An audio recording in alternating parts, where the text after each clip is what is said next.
Hello and welcome to episode 21 of the Late Challenge podcast with me, Paul Cope, and him, Gary Roberts. In this week, Gary. I'm going to start calling you Gary. That's the end of the relationship. Are we done? If that happens. Are we done? Yeah. That happened? Is that your? It's not my is that fucking the red name. line? The deal breaker? Everyone start calling. No, start calling don't. Robbo, Gary. I'll just swear it. I'll just get off.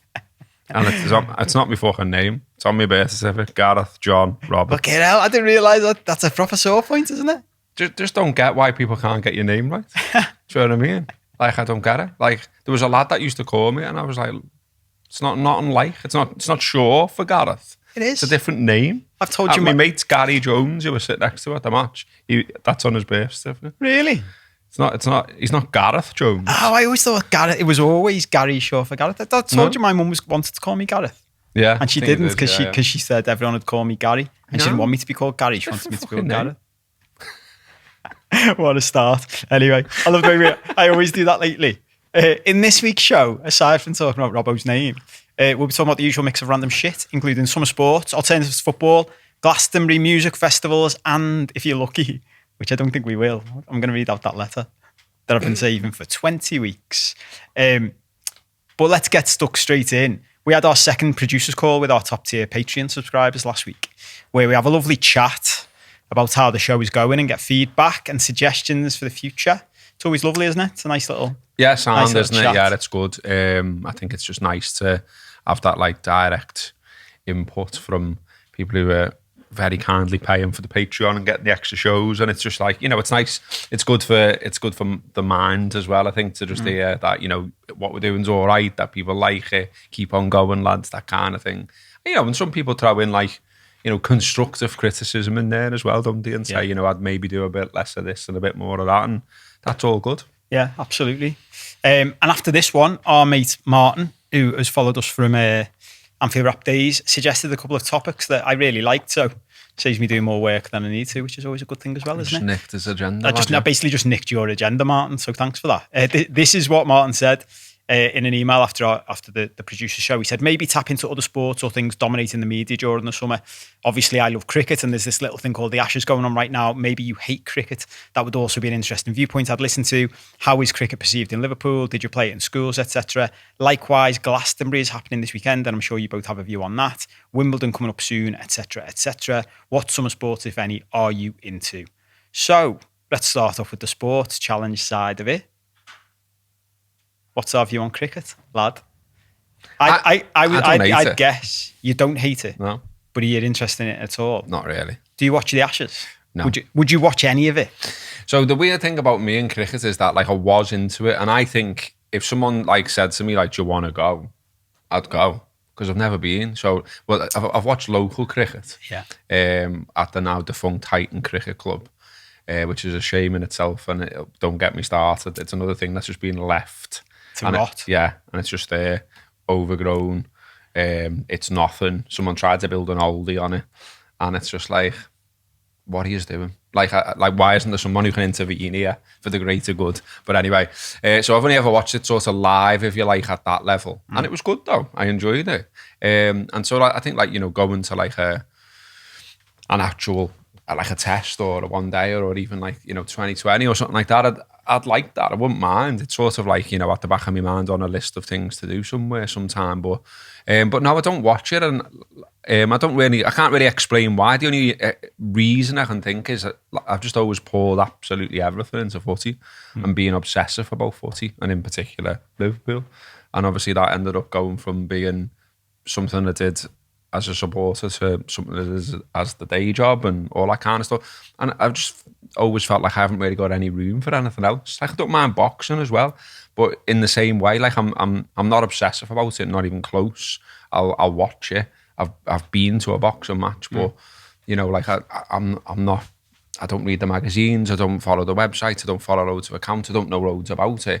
I just like watching the big fights, and I'll dip my toe in when that's happening. So yeah, cricket's a bit of a weird one. I just never sit down and watch it. I don't really know why. Well, it's funny because I used to though. I can remember in my mum's when I was like a kid, through into like teenage years, like getting an extension lead and getting the little portable out in the garden, setting it up on a chair and like sitting there in the back garden watching tests and all that. But we're going back like to So how old would you be then? Well, someone who's an actual cricket fan could probably like date it, because it was when like, you know, like Graham Gooch was playing and stuff like that. Do you know what I mean? Yeah. So it's a long time ago. Like, was there a player called Lamb as well? Was it Alan Lamb or something? I might have made that up. Yeah. I'm just sort of dipping into like random memories here. Yeah, but this is like Botham's era, isn't it? David Gower. Yeah. All that kind of stuff, yeah. But isn't it funny for two people who we've talked on a couple of shows about having no memory? We've both got memories of that cricket team. I wonder why that is. Of you as well, yeah? Yeah. Like, I remember that cricket team from when I was a kid. But you're not into it, or you are? No, not into it at all. Well, I was just going to say to you then, so it was funny, Martin says, like, what's the attitude in Liverpool? And I do think, because having lived in other parts of the country and around the world and stuff, and at times, it's funny seeing, like, we are very, very special. You use that word a lot lately, and people are like, special can be interpreted in many different ways, can't it? we are special in many ways in this city. And one of them is like our approach to sports, and I do think we are just like, it's football and nothing else. Like, there's very few people who... It's big here, I think. Cricket. If you dig into it, yeah, because you think about the number of clubs there are. So I mentioned Highton, obviously they've gone, but you've obviously got Liverpool Cricket Club in Aigburth, where you know, Lancashire play the occasional game. You got Bootle, you got Sefton, you know, Ormskirk's not that far out, but you've got Ormskirk as well. And like, it's quite big. Because like, I only know that sort of from you know, sort of doing local sport as a journalist. Like, there was loads of cricket stuff that you had to bail through. Oh, really? Southport, that surprises me though. Southport have got a team and a popular and, you know, quite big. But when we say popular, because this is the thing, I think if you meet a lad in Liverpool, it's not like you've got 45,000 going or 50,000 going, like yeah, it's still only a small percentage of the population, 100%. Isn't it? Like, if you meet a lad who doesn't like footy, I remember going out once. I can't remember what it was. It was either a double date or something like that. And you were like, you meet a lad you've never met before, so your go-to is always footy. Yeah, because that's just the easy thing. And he basically just went, and this is a long time ago before I'd learned how to speak to people about other things. But he was like, I don't like footy. And I remember just thinking, well, fuck that then, hasn't it? Got nothing to talk to you about. Because we are just like predominantly football. And so it's interesting that you see that there's like, there is a world for cricket. Because I was going to ask you about what your experience was in school. Because I was thinking about this after Martin sent in the email. This was my school year. Like, this is how our school year went in PE, like in high school. You played footy from when you first started back in whatever it was, September, August, until the middle of winter when the pitches were too wet to play footy on. And then you played rugby for 4 weeks and no one wanted to play. It was just like, we have to do something, so we're going to play rugby for 4 weeks. And I always remember, like, in my class, I was decent. I played for the school B team, I think, back then. But I was decent, and in my class, I was one of, like, say, like top 3 players in my class. So when it came to playing rugby, they were like, "Oh, you be the," because I was only little, like, "You be the kicker." I don't know what the positions are. People who like rugby will be shouting at the screen now. I feel like when you're watching someone talk about footy, like, "Who's the fella out there on the side?" Whatever the kicker's called. But I always, again, random memories that my brain has decided to keep hold of. I remember the PE teacher saying to me, like, teaching me rugby. And he went, so you've got to kick the ball. When you kick off, you've got to kick the ball to the other side of the pitch. And, like, both sides run at it. This is me describing rugby. That should be on telly. And I remember him saying to me, the only thing you have to remember is when you kick that ball, you have to be the first person when it lands. You have to get to the ball first. And I remember just going to him as, like, you know, a 12-year-old. That's bollocks. And he's like, what? I was like, how can I fucking be the first person? That can't make sense. Though those two sides, like, my teammate and the other team are going to start running when I kick it. And you want me to get there before they get there. I'm not fucking Superman. But that's just stuck in my head. And I remember from that moment going, don't like this game. Not going to play this game at all. I think we played it once. You'd do that for 4 weeks, right? And then you'd come back. You'd play footy again then till the summer, till it was too hot to play footy. And then you could choose between cricket and tennis. And I chose tennis. So I never played cricket in school at all. I think, yeah, I mean, like, I can remember pretty much very similar. In terms of rugby, I think we played it once, honestly, and, like, everyone just went, like, to the teacher, we don't want to play this, like, sack this off. and we hardly ever, like, there was no rugby posts or anything at the school, like, you know what I mean? Oh, It was weren't just, they? You didn't even have posts? No. See, we had, I think We just sure had we goals. posts.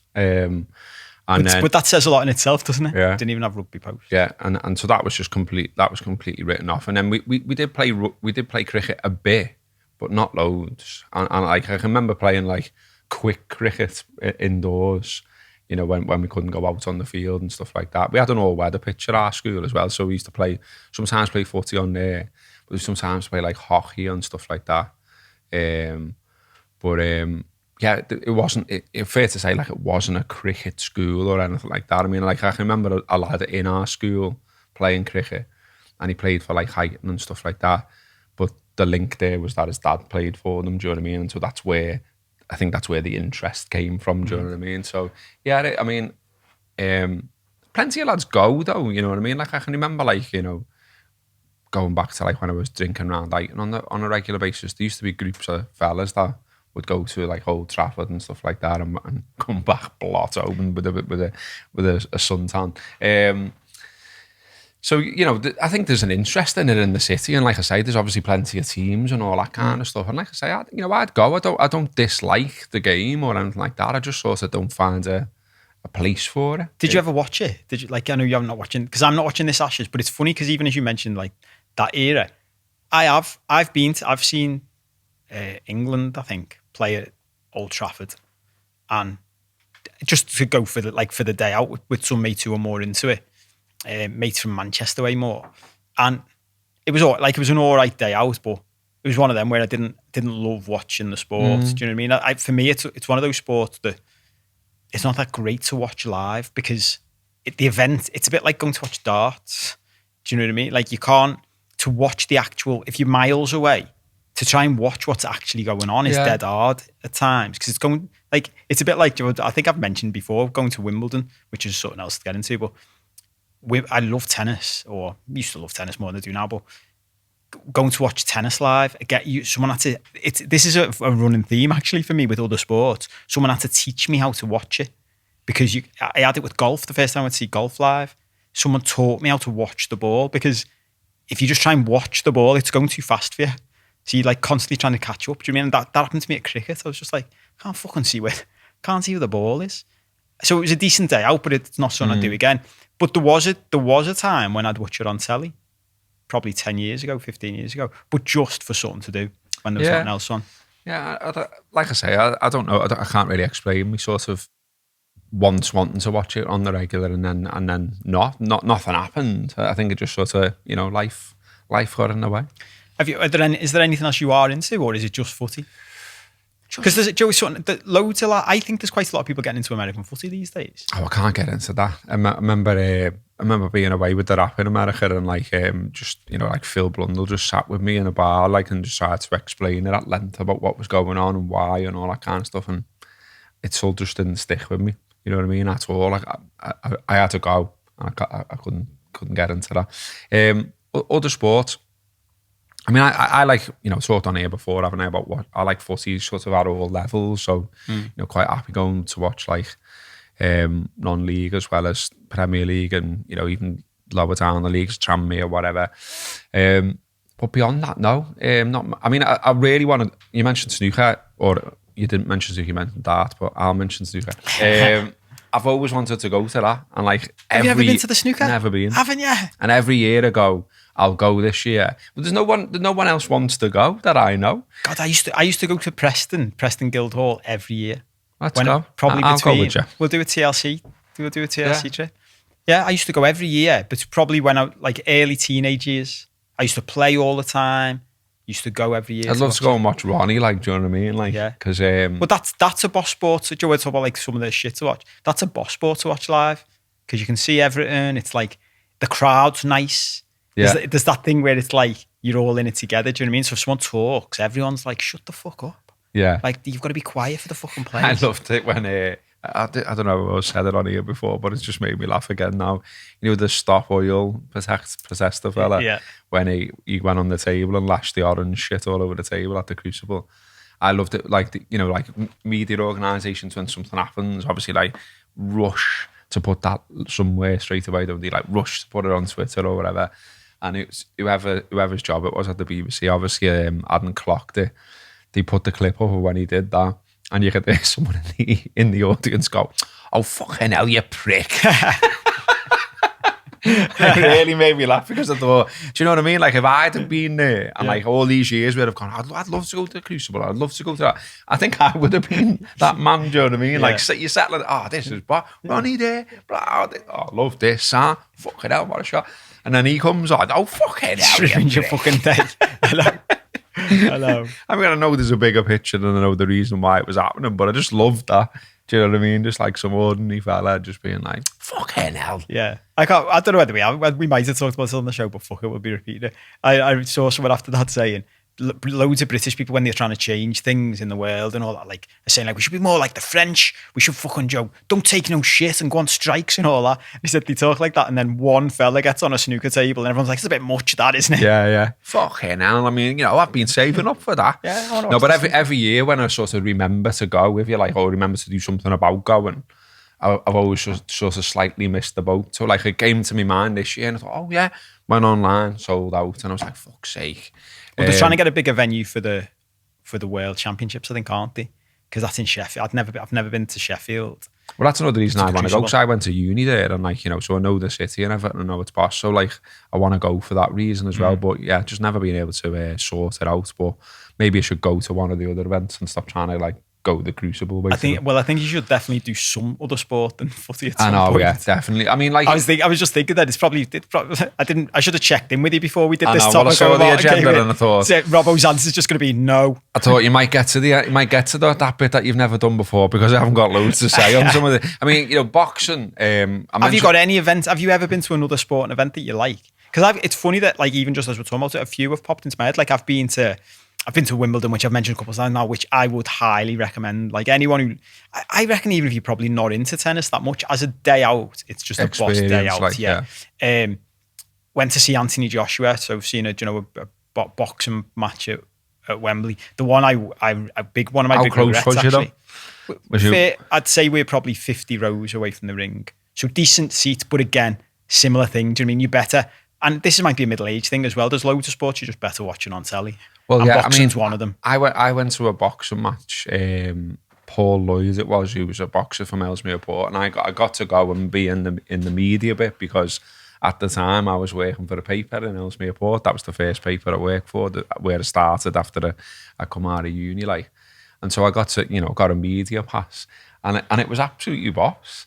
I think it was Barrera that he fought, but it might not have been, but I can't remember now. It's a long time ago. But what was good about it, and what I do remember, is that, you were watching it like at close quarters, like they were literally like there, do you know what I mean?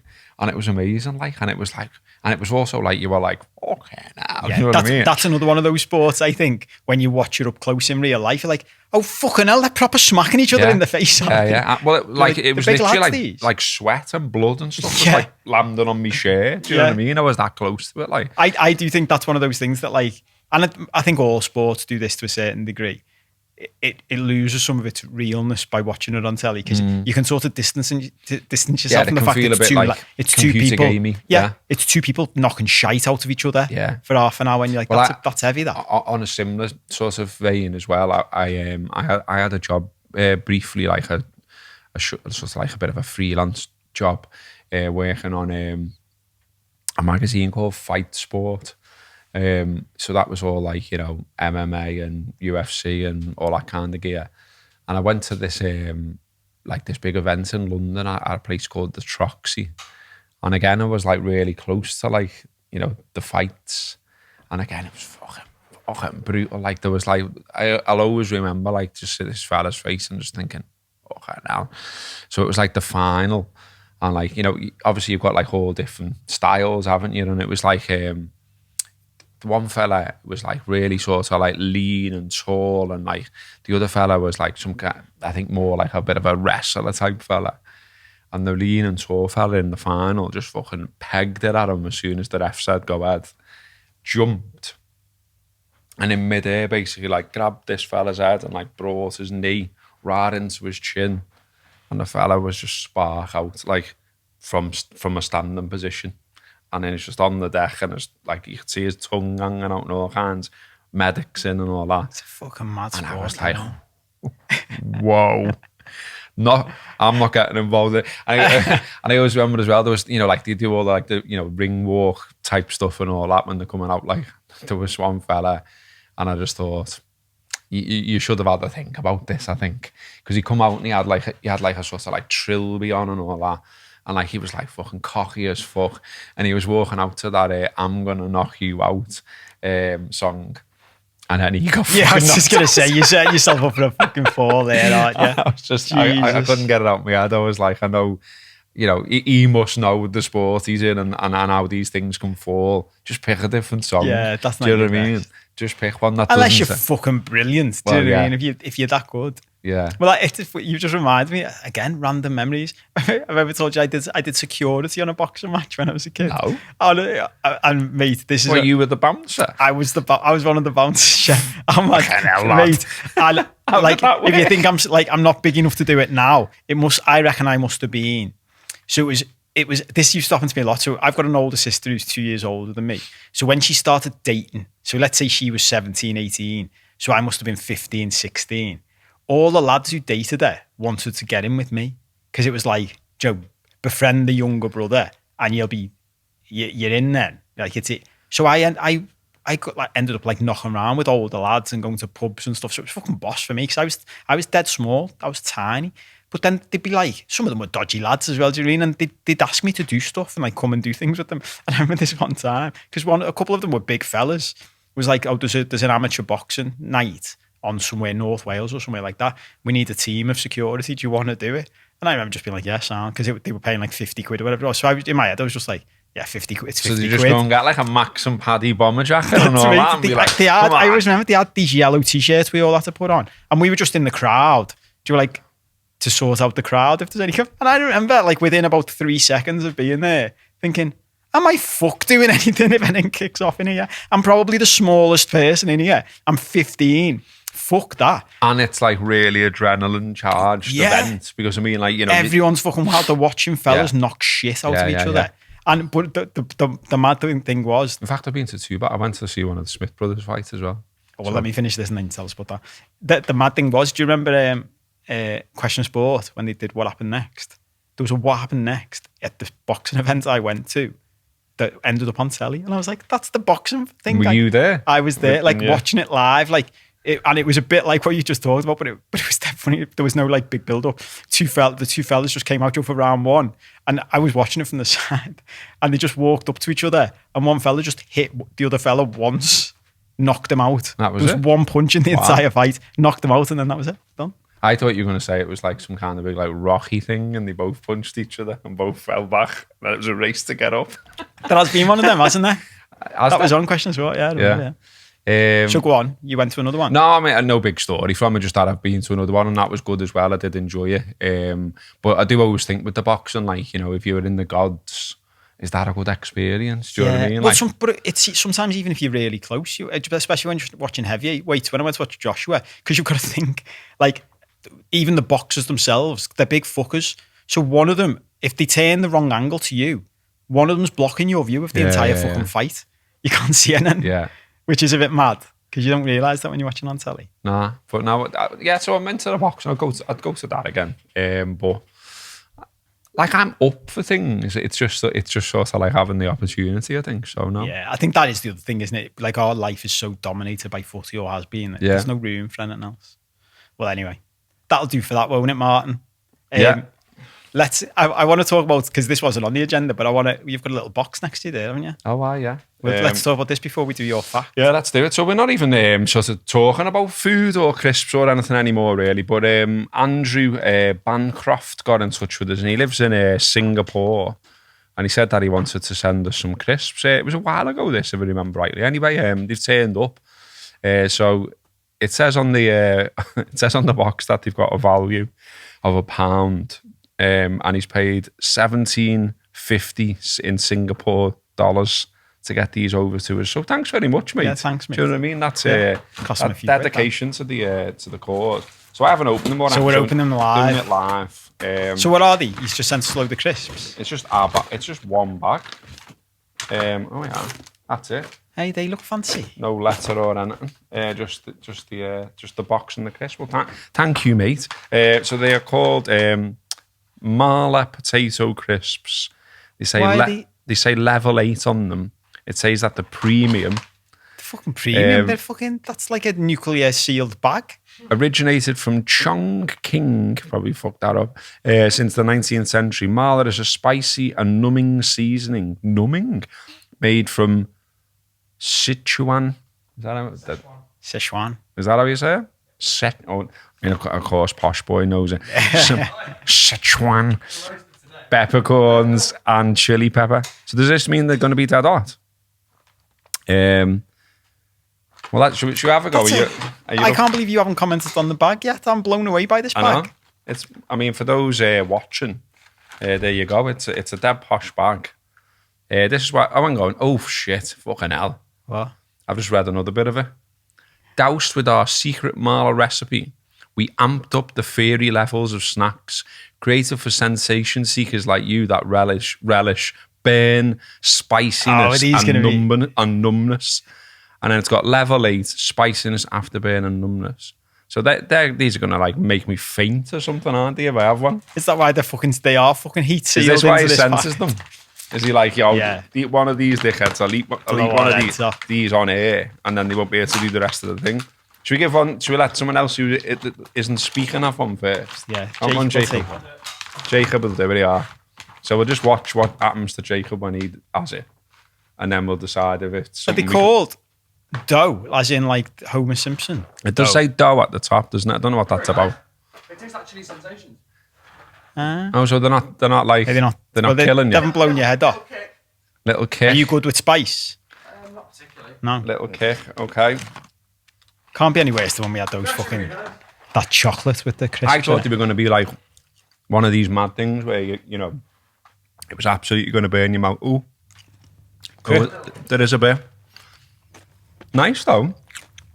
Yeah, they all like it. No, that's all right. We're not going to die. I don't think. We'll see how we go. They are spicy then. They are spicy. Hell. Not bad. That. Am I way more sensitive than you two? Must be. Fucking hell. Fucking hell. Doing security on boxing, you can't even eat a spicy crisp. I wasn't the best security ever. Right, Yeah. Thank you. Thanks, Andrew. Andrew Bancroft for sending them all the way from Singapore. I reckon we'll get to them after the show. Yeah, they're all right. Sound them. I'm more impressed by the packet than anything else if I haven't mentioned that already. It's amazing, isn't it? Yeah. So yeah, Marla potato chips premium. I think we give them the thumbs up. Yeah, all right then. Nice one. Right, go on. Have you got a fact? Oh yeah, of course. So the other day, I went on the ferry because I think I said on one of the shows, didn't I? It was the Patreon one. I was saying about like I was planning to go to the Lake District, but events got in the way. I.e. life and that. Had things to do. Whatever. Oh, you didn't go? No, I didn't go in the end because it just sort of the day got ahead of me really, and by the time I was sort of like free and ready to go, you know, Debbie was like, oh, it's a bit, you know, it's an hour and a half to get to where we wanted to go, and you know, blah blah blah. We won't get there till such a time. Just do something else now. So I was like, all right, well, we've got any ideas? And then I was like, should we just go on the ferry? I haven't been on the ferry for years. Let's go on the ferry. So they do. So I didn't even know what the crack was with the ferry anymore. Do you know what I mean? Like, so there's like commuter ferries at what you would expect to be like commuter time. So 8-ish and then 5-ish. And like, you can just jump on them and it's only, you know, it's a fairly low price. I think it's maybe about £3 or something. But the one we went on was like this Explorer one and it was like a tenner. It was good, you know. So just like you're on it for like 50 minutes and it still stops over the water and it goes round, comes back. But it's got like a little like sort of audio like tour thing on it, do you know what I mean? And there was a fact on that and I thought, oh, hello, I'll nick that because that's good that I didn't know that. So it's another fact back to Birkenhead. So you can take this one back over to the Whittle, would you? So Hamilton Square in Birkenhead has the most Grade 1 listed buildings outside of London, second only to Trafalgar Square. outside of London. Really? Yeah, it's good that, isn't it? That's a good one, isn't it? So if you go there, like it's like, you know, you got the town hall, which sort of came later, but there's like this square with gardens in the middle, and it's nice, isn't it? Like I was over there for a gig not so long ago. I've got a hair in my eye here. Get off. I was over there for a gig at Future Yard, which is a boss venue. Went over there to see the stairs, and we walked through. We got off at Hamilton Square and walked in, and I was like, and then I was like, hey, it's fucking nice here, yeah. And I actually, you know, I'm flat stroke house hunting at the minute, and after finding out this fact, what one's going there, and I was like, nah, I can't even be at it. It's too far from all the things I've got to do. But I was sort of tempted because they look boss, them houses. But yeah, so But isn't that mad in itself though? You'd live in town, wouldn't you? Would you? I don't know if I would now. No. Oh, okay. Like a previous me would have done. I think this me can't be asked. But yeah, William Laird of Camelaird fame, he commissioned a fella called Gillespie Graham. What a name. Yeah. A leading Edinburgh architect to lay out a square and surrounding streets. And he wanted it to be like Edinburgh. And you can see that. Do you know what I mean? You can see that in the architecture. If you've been to Edinburgh and you see these houses in the square, it has got that feel, like, do you know what I mean? Definitely. So it was built between 1825 and 1844. So that's your fact. It's a good That's one, past that, isn't it? Yeah. Yeah. So that was on the ferry, that fact. So thanks to ferry. And I recommend the ferry, especially on a sunny day. Beautiful. It was a good day out. Yeah, it was lovely. So you just went on the ferry and then fucked off? Yeah. So just went down to town, jumped the ferry, 50 minutes on the ferry, had a bit of a mooch around town, and yeah, that did us. And what's the tour? Nice day. Just like up and down the Mersey and like telling you stuff about what you can see? Yeah. So it's, you know, because it absolutely had me off the audio on it, because I was going to there be like, you know, you can't have like a big stadium like growing in the background there on the front that we can all see as we're on the ferry and not mention it. It was like, they've got to update the audio here. And then it came on. Oh, did it? Yeah. As you were fucking moaning about it. And she was like, what?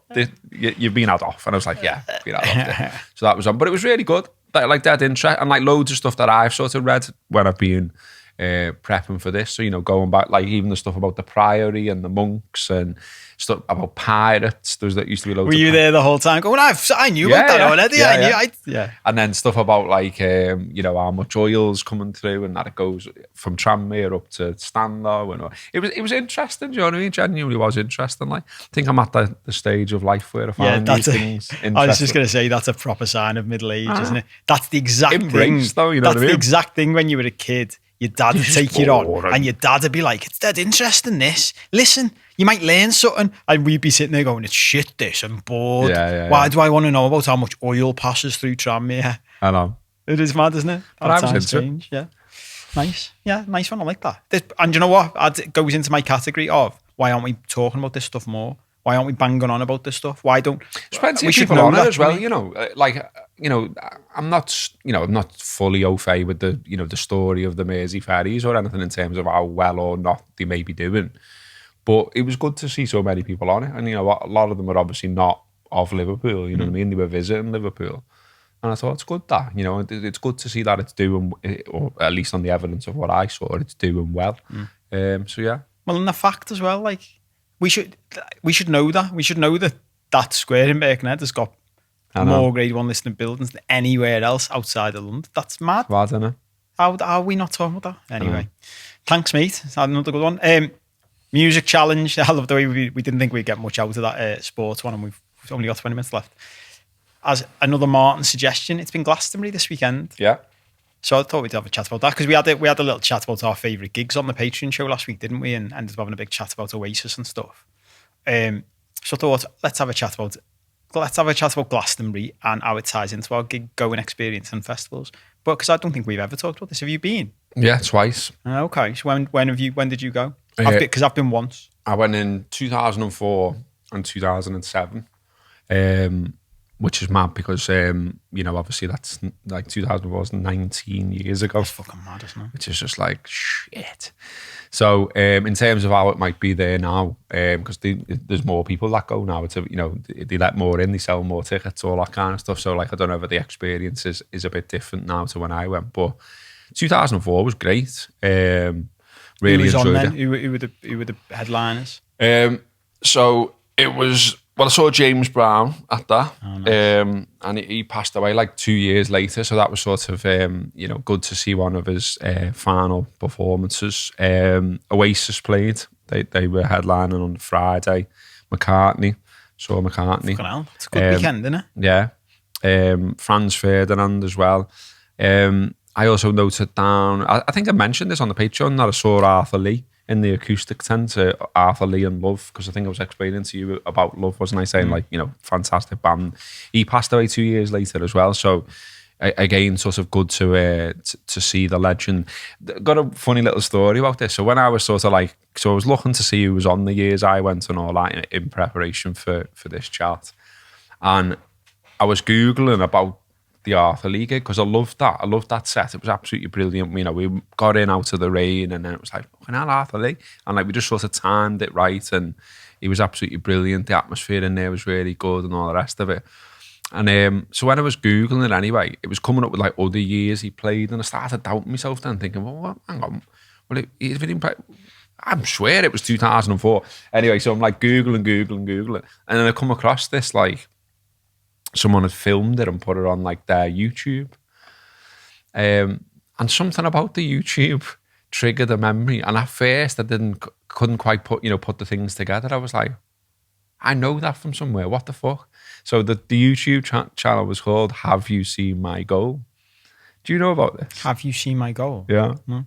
So Chris Maguire, sometime contributor to the Anfield Rap. Yeah. Good lad, So he scored this goal when he was very young, and he still shows it to everyone. It's a cracking goal, I must have seen. I think I've seen this. It's just rang a bell now. And he was bringing it. Apparently, when he was he used to work at McDonald's, bringing it in on tapes and all this, and it said on the tape, "Have you seen my goal?" And turns out he's got a YouTube channel called Have You Seen My Goal? And he was in the same tent as me watching Arthur Lee at that Glastonbury when, I wouldn't have known him then, I don't think, you know what I mean? And so I just thought it was dead funny. So you ended up watching that clip on his channel randomly? Yeah. Last night. And then I watched his goal again. How bad's that? How often does he post his goal? Is everything else just leading back to his goal all the time? No, there's loads of stuff from gigs he's been to, but then the goals there. And it was funny because in the comments on the goal, people were saying, I heard you talking about this on AFQ on the Anfield Rap or whatever. And I was just chuckling away to myself about the madness of that whole thing. Do you know what I mean? That I'm looking up about Arthur Lee and I'm ending up watching Maguire score a goal on Buckley Hill or whatever. Do you know what I mean? Wild, that, isn't it?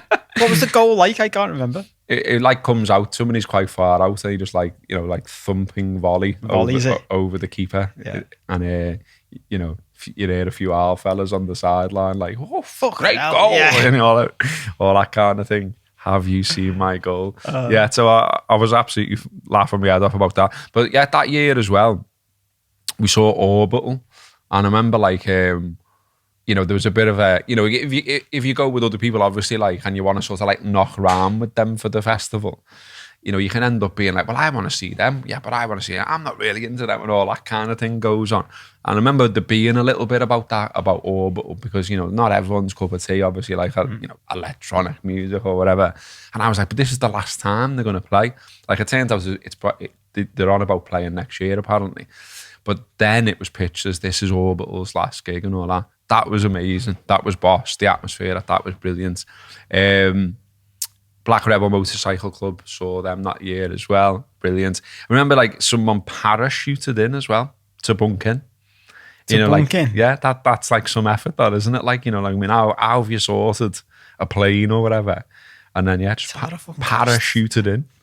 That's a lot of cost to bunk in, isn't it? I know. Well, I mean, look, loads of people used to bunk in, didn't they? It was a thing because obviously they've got that big fence now and it's it looks mad, doesn't it? Search towers and all kinds. I mean, I believe that they had to get that as part of the license as well in terms of safety and stuff. But I was laughing to myself this morning when, they're all going on about Elton John last night and they're saying, they think it could be the biggest Glastonbury crowd for one act because they reckon there was 100,000 for McCartney, 100,000 for the Stones. They reckon there was more than that who'd gone to watch Elton John last night. But that ignores the fact that when it wasn't all licensed and had a big fence around it and all the hippies used to go and loads of people used to bunk in, they reckoned 300,000 watched the Levellers. Oh. And it just made me laugh the way, like... But they can't say that. Yeah, that's airbrushed out. You know what I mean? That's not mentioned. Yeah. Because that's like the old Glastonbury. Because I think it's fair to say, like, Glastonbury's had, like, stages. And what it is now is not what it used to be. No. And I'm not doing that down. Like, you know, there's a lot of people enjoying themselves and it looks absolutely boss. I have every year, like, FOMO. I do want to go again at some point. I'm kind of thinking, like, could I go with my kids when they're a bit older and stuff like that. But yeah, I had two very different experiences as well, because 2004 was great. First time I'd ever been, good weather, saw all those, you know, those acts that I've mentioned there. Saw all like random things as well, like, you know, wandered off into some field and there was Keith Allen playing covers with some random band. Yeah. But it was a laugh, do you know what I mean? It was boss. But 2007, the weather was fucking shit. Like really bad, and it was like, you know, it was one of them muddy years, pissed down all the way through, dead muddy, you know, proper like trudging through it all and all that, and it made it a bit grim. It was a bit grim to be in the tent, and you know, like Kelly got some kind of like issue with her neck and was in like loads of pain, and it was just a bit of a washout really. There's still highlights to it all and all that. I remember like a really mad moment where, you know, we were watching Super Furry Animals. And they do a song for people who don't know them called Hello Sunshine. And literally, I swear, and everyone who was with me can corroborate, if that's a word, he sang Hello Sunshine and the sun came out. Yeah. And it was like... I've been in a gig when that happened. Yeah, it's mad, isn't it? Yeah. And it was like, fucking, like, you know, and you're at Glastonbury as well, so, you know, you've got all that sort of like, you know, ley lines, hippie stuff and all that kind of stuff, and you're like, whoa, yeah. How boss is that? So that was boss. One thing I thought was mad was like, you know, I said before, 19 years ago was the first time I went. 2007, the tickets were 145 quid. This latest one, 340. 340, is that how much it is now? Yeah. 5 days though, isn't it? 5 days, and also, you know, like I think as an operation, it's getting dearer and dearer to do. To run, the security, the fences, all of that kind of stuff. Well, I was thinking that though, because my uncle mentioned to me a few days ago, a group of his mates had gone, but they've gone VIP. I can't remember how much he said it was, but he was like, it's expensive. And whatever he said to me, it was less than $1,000. And I remember thinking, that's not that much considering it's 5 days. And all the bands you get to see. Yeah, and all that it's huge for anyone who's never been. I'm glad I've been. What year did you go? 2012, I think. So who did you see there? Well, who was headline when I was there? The Stones did the Sunday. Oh no, Mumford & Sons did the Sunday, the Stones did the Saturday, and Arctic Monkeys did the Friday. So it's mad, I wasn't into any of the headline acts really. But so my highlights were, mad went to see the Bootleg Beatles and they were fucking boss. It was mad. I mean, this is proper like Scouse, Philistine, Insular. Like I was with like mixed groups, so like Jono and Neil and all them were there from the rap. So I met up with them, but I was with I actually went with mates from uni and their wives and stuff, and I was with my ex at the time. And so like my mate from uni had been like learning Rolling Stones songs for months before because he wanted to be into it when he was there. And I remember being like, well, I'm just not that into the Rolling Stones. I'm not going to force myself to be. So on the Saturday night, I remember like we were towards the back of the crowd, and they did their first two songs, and it was two of their bigger songs, which I knew. And I was like, oh, that's sound. Got to see them. And then they started doing other songs, which I didn't know. And everyone else there is like loving it. And Jono was there at the back. He'd come to watch with me. And both of our wives had gone off to watch something else, Beverly Knight or something. I remember Jono just going to me, the Bootleg Beatles are on at the same time. You know, why don't we just go and watch them? So instead of watching the actual Rolling Stones, we went and watched the Bootleg Beatles. And it was fucking brilliant. But the way it worked out was boss, because we saw the Rolling Stones do like two of their biggest hits to start with. Then we went off to watch the Bootleg Beatles do a boss set with all the songs we love. Then we came back and we got to see the Stones do Satisfaction. So I was like, well, that does me. Do you know what I mean? I'm happy with that. But I had one of those moments as well, coming back from the showers one morning where people just randomly play, don't they? And they're not even on the list. And it was after Oasis had split up, and I was walking back with my ex from the shower, and I was like, I always remember this. We were just chatting, and I could just hear something in the background. I was like, "That's Liam Gallagher. I'm sure that's Liam Gallagher." I didn't even know there was fucking showers, by the way. Oh, did you? Where the fuck's the showers? Oh, it was a fucking hike. That's it. There's two stories like pinged into one in this, which I'm jumping between. But so anyway, like I was like, I remember going to Mrs. Just shut up for a minute. That's Liam Gallagher. And so just like a fucking mermaid, fucking like siren. I just followed the voice, and it was BDI. Like they were doing a random set at 11 o'clock in the morning, and he did like 10 Oasis songs. It was just fucking boss. Didn't expect it. Highlight of the weekend, and but yeah, the shower thing, this is the thing I always say to people, which I'm glad I've been. Even if you've watched it on telly, you've got no idea of the scale and size of Glastonbury until you go there, have you? Like the number of times when you say about like being with mates and being like, oh, we'll watch them and we'll meet you there and we'll watch them after. And you're like, it's a fucking 2-hour trek that. Yeah. Going for a shower was like a fucking mission. It was unbelievable. And you get there and it was cold and you're like, I'm not doing that every day. But so I was going to ask you that actually, if you went again now, because I've been, anyone who follows Jamie Carragher on Twitter, he's there, isn't he? Loves it. And someone was telling me that the Scouts takeover. There's always been a lot of Scouts who went, but apparently that's like, times, hasn't he? But apparently the Scouts takeover is on another level now, isn't it? But I was going to ask you that, because I'm guessing he must go VIP. I can't imagine Jamie Carragher camping these days. Would you camp still, or would you do something a bit better? I mean, I think it's harder, isn't it, to do and more money to do anything other than camp. So there's that aspect to it. Like I think I wrote it down. So yeah. So 55 quid if you go to park your car. If you want to take a camper van or a caravan, that's an additional 150 quid for a standard pitch or 250 for a large one. I mean, I'd like to do that, don't get me wrong, but I haven't got a caravan. And I think, that sort of like slightly added bit of luxury would be good. Because like I say, I mean, like, the 2007 one was grim because it was just so wet. And like, there were, certain people will say to me, oh, I wouldn't do it because of the camping and because of the toilet situation and all that kind of stuff. And I get it. But equally, I think you should do it because for me, the positives outweigh the negatives. But would you still do it now? Because things change. Like when I did it, I got over all that. Like I was fine with camping and all that, and the toilets and everything. And it is a bit grim, isn't it? But it was worth it to be there. And we got good weather and all the rest of it.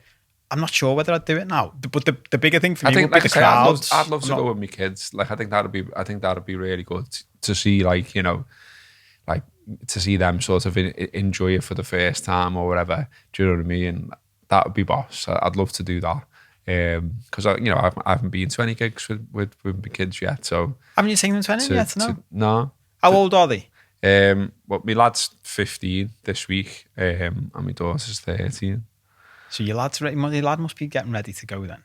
Yeah. I think he would do, like if it was the right band and all that kind of stuff. But yeah, so I'd love to do that. I'd love to go with them, and of course, like wouldn't anyone love to be in a bit more luxury? But it's not the reality of it, is there? And those berths are even more limited than the actual tickets are, and the tickets sell out in an hour or less these days, and they're absolutely gold dust to get older. And it just seems as well like every year more and more people try and go now, and it's just getting harder and harder to get the ticket. So it's whether you'd even get one as well after all this time. But I would love to do it one more time, at least one more time. Have you been to any others?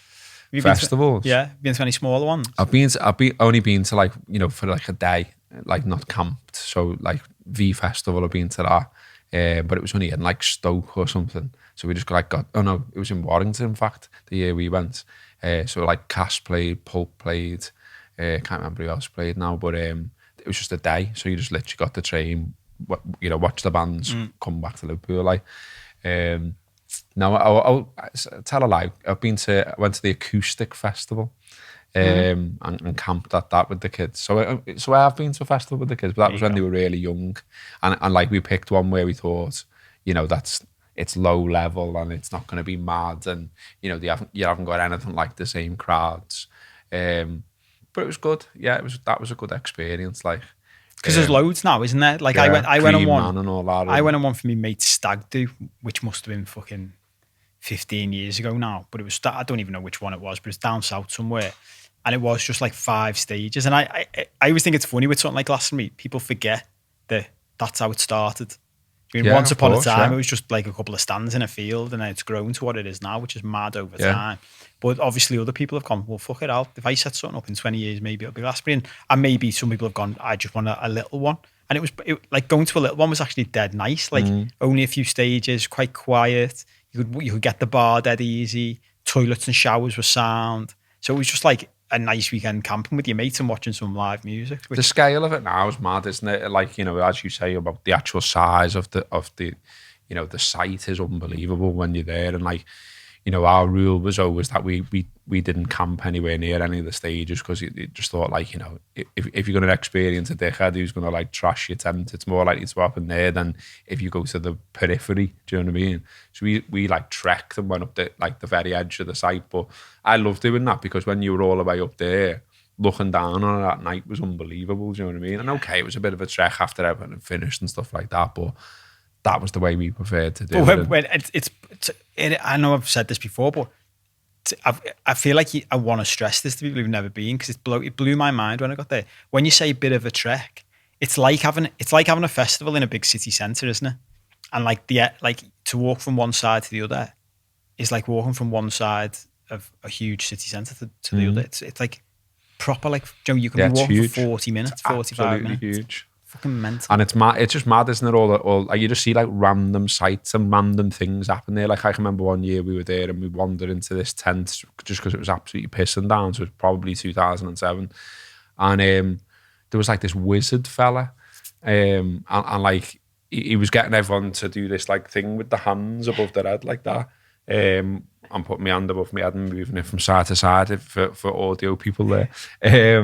And like, there's no rhyme or reason or explanation for that really. But at the time, everyone was just buzzing off it and they were doing it. And then you saw people doing it at stages. Do you know what I mean? Like later on or the next day or whatever. And like, it was just, like, I can remember being there once and there was like these lads and they were like dressed up as sort of like, like Doc Cotton almost with like their hair done and like tied up and like a fag hanging out the corner of the mouth, just selling cups of tea. And again, no explanation as to why they were dressed like that. Who they were, why, but you know what I mean? It didn't matter. It doesn't matter at Glastonbury. That's what I love about it. It's just like everyone's just doing whatever they want to do and wandering around and stumbling across madness and what have you. And that's what I like about it. And I hope it's still like that. I presume it is. Like I say, I haven't been for a very long time. It has sort of changed in its nature 100% in terms of even the acts that they put on now. It was very much like an indie festival once upon a time. And it's a lot more mainstream now, isn't it, in terms of the thing. I thought it was funny, the Arctic Monkeys, because I saw them, I don't know if that was 04 or 07. I'm going to say it was probably 07. Yeah, it was. So, yeah, 07 was Arctic Monkeys, The Killers and The Who were the headliners. And I saw them then and thought they were absolutely brilliant, like absolutely blew me away. And I always remember like the drummer having Adidas tracky bottoms on and like just loving that. Do you know what I mean? Loving the fact that he's playing Glastonbury. That's absolutely huge. What a moment in your career, all the rest of it. And he's just got Adidas trackies on. And so I thought it was funny watching on the telly this time, like they're absolute superstars now, aren't they? And they're minted and they've gone and lived in America and whatever else has gone on in their lives. And, everyone's on Alex Turner's back about, everything from his hair to the way he dresses to whatever else.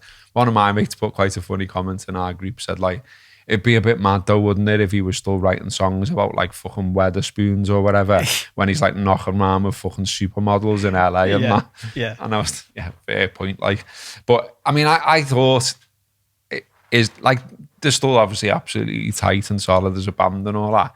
I did think he was doing some kind of weird thing with his voice though, when he was singing. I didn't watch it. Has he changed? Yeah, he was, I don't know, he's been asked about it and everything. He said he wasn't doing it on purpose, but just the intonation and I don't know, there's just something weird about what he was doing with his voice.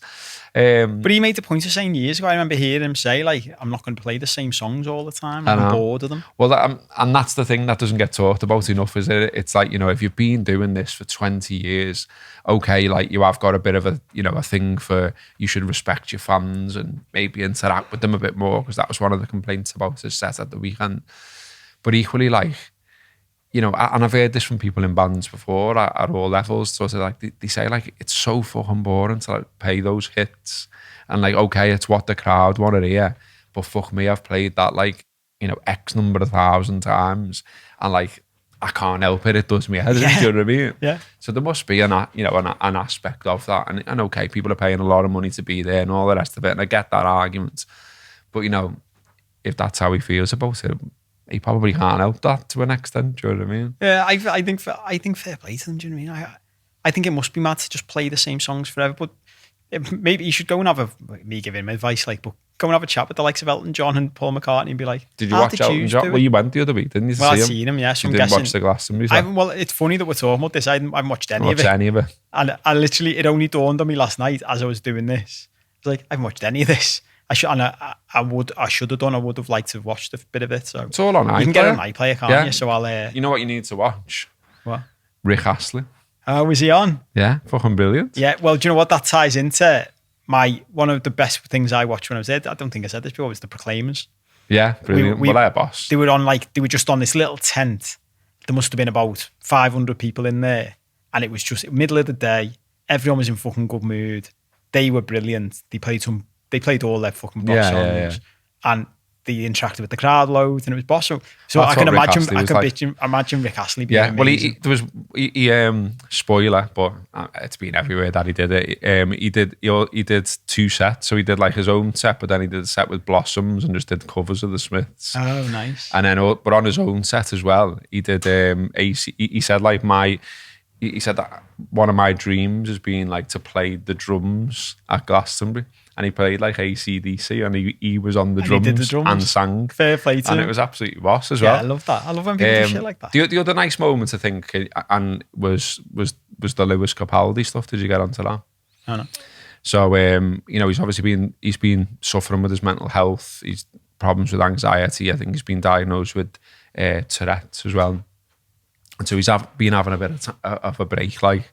But he said, like, you know, I couldn't miss Glastonbury, like, you know, I had to come and do Glastonbury, but you could tell there was bits where he was struggling, and like he was saying like, oh, my voice isn't right and all this type of thing, and like, you know, he was sort of on his own back, and you could see like, you know, his tics were like sort of kicking in and that kind of thing. He's still a funny bastard though. I mean, he's a nice lad, him. Do you know what I mean? Like, I just think he's a boss lad, and like I watched most of his documentary on Netflix, and I thought that was really good as well. And like there's one bit where he's like whipping his top off and all this kind of stuff. And there's a dead funny bit where he just sort of like, he's obviously looking at someone in the crowd and he's like twirling his nipple and pointing at them and all that. But there was another bit where he, you know, obviously in his own head, it looked like he was thinking, I'm fucking up here. I'm not, this isn't working. And like his voice was breaking and going and all that kind of stuff. And then all the crowd sang the rest of the song. And it was boss. And you could tell like he looked moved by it. Do you know what I mean? It was a proper goose pimply moment. So that was boss. And that's another boss side of Glastonbury, just being in those huge crowds, but having like a common cause where you all feel together and you're having a good time. I think that's another reason why you should go, because that's the general vibe of it. I mean, you know, you will always see in the papers, particularly fucking right-wing ones, you know, some snotty knobhead who wants to make a point about the rubbish that gets left, or, you know, or champagne socialist or some fucking bollocks. But honestly, like, certainly the times I went, the overwhelming vibe of the whole thing is a feel-good one. Do you know what I mean? Yeah, definitely. And a nice place to leave the show, I think, because we're out of time. And yeah, it is. That's something I loved about it. And generally places like that, collegiate atmosphere, everyone in it together. One of those places where you realise everyone's more alike than they're not alike. Do you know what I mean? Yeah. Those little moments of boss. So yeah, very nice. We'll leave it there. If you've enjoyed the show, if you're watching on YouTube, please take 1 second out to click the like button. If you like it even more, subscribe. Every little thing like that you do helps us. We're still trying to grow the channel. The more people who watch, the more chances we've got of carrying on. So thank you for all your support. Thank you for watching. Tune in next week. See you again. Love you.